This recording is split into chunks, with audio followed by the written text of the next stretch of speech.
Hello, my friends. It's your old buddy Luke Clayton. I have a question for you. Have you ever been out in the woods and shoot a deer just before dark? I know you have. And you start scratching around for your pin.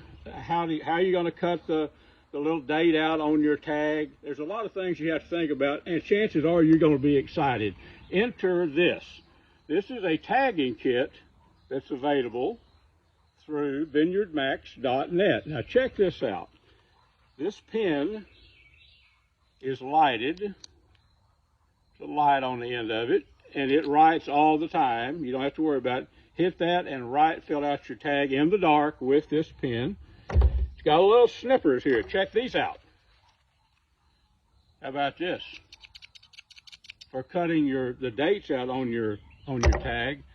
Reusable zip ties. It's got the tags that you can use to put on for the electronic tagging if you do that. Everything you need in one little kit. So, folks, check this pin alone is worth its weight in gold. Check them out though. It comes in a nice little kit here that zips up and a hard surface to fill out your tag on. Vineyardmax.net, friends. Check them out.